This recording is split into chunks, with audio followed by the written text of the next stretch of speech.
Bifurcações Vegetais, né, uma exposição que nasce do encontro entre pesquisadores de diferentes áreas do conhecimento e diferentes práticas de produção de conhecimento, no caso antropologia, arqueologia e as artes plásticas.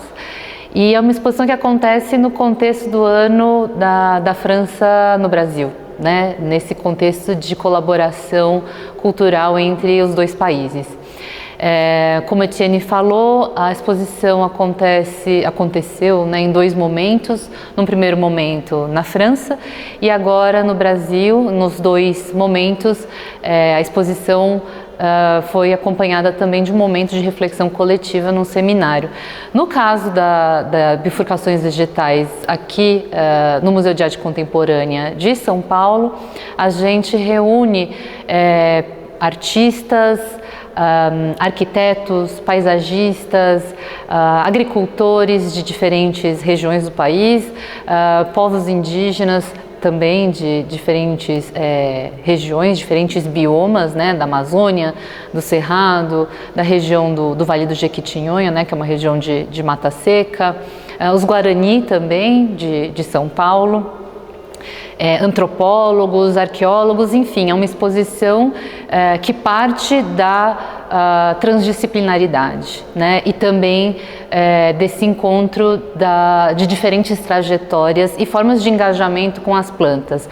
A ideia, o núcleo, digamos, a proposta conceitual é a ideia de agricultura, ou seja, um questionamento crítico de uma noção muito estreita de agricultura como uma agricultura voltada para o progresso, para a exploração das plantas e dos seres humanos, ou seja, né, da exploração da terra, das plantas e das pessoas, em vista de um progresso, né, uma agricultura de monocultivo, intensiva, dependente do uso de fertilizantes e pesticidas, ou seja, dentro de uma lógica desenvolvimentista, digamos, que é o cerne de muitos estados, inclusive, né? Ou seja, talvez até do próprio nascimento, origem do estado, né? Essa agricultura simplificadora, ou seja, que vai na contramão da produção da biodiversidade ou da sociobiodiversidade.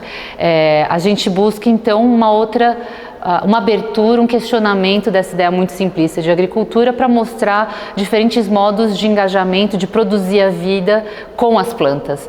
Então, a gente busca, né, e gostaria que as pessoas que visitassem a exposição entendessem que as plantas aqui, elas não são só um meio de subsistência, ou seja, de produção, não são plantas úteis, né, como boas para comer, mas elas são boas para pensar e boas para se relacionar e boas para pensar e produzir arte. Então as plantas também são artistas, né? Elas foram convidadas à exposição e estão aqui como artistas e como obras de arte. A gente tem as favas, as batatas do Jequitinhonha, os milhos Guarani e outras muitas presenças vegetais de diferentes regiões que buscam subverter essa narrativa simplificadora, hegemônica, capitalista, mostrando que as plantas encontram brechas para resistir, produzir outros modos de relação, de vida e de resistência política, né? No momento de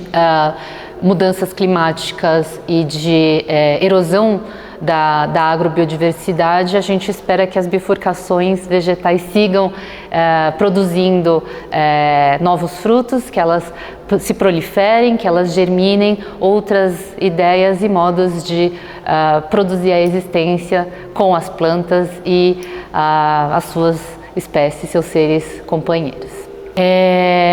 No contexto da exposição Bifurcações Vegetais aqui no Museu de Arte Contemporânea da USP, a gente promoveu também um encontro entre artistas, pesquisadores e coletivos que se constituíram no contexto da exposição, ou seja, as plantas, elas vieram acompanhadas das suas pessoas, né? Não são as pessoas acompanhadas só das suas plantas, mas também que as plantas têm os seus humanos, as suas espécies companheiras, no caso, nós também.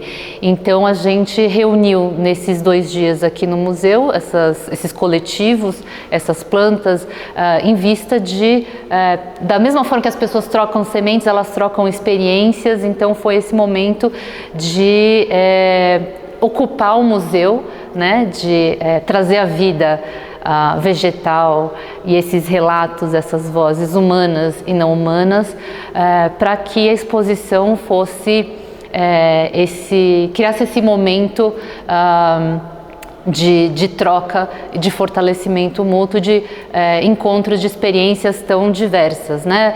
Os Guarani de São Paulo, dos Aranã Caboclo do Vale do Jequitinhonha, dos Craô do Cerrado, dos Banil da Amazônia, dos camponeses da França, das pessoas deslocadas da Indonésia que vivem em Maiota. Ou seja, a gente está falando de muitos circuitos e formas em momentos históricos também diferentes, né, coloniais, pré-históricos, atuais e futuros, a gente espera, né, ou seja, também produzindo novas imaginações para um futuro em que as plantas sejam mais do que instrumentos e ferramentas de dominação do Estado.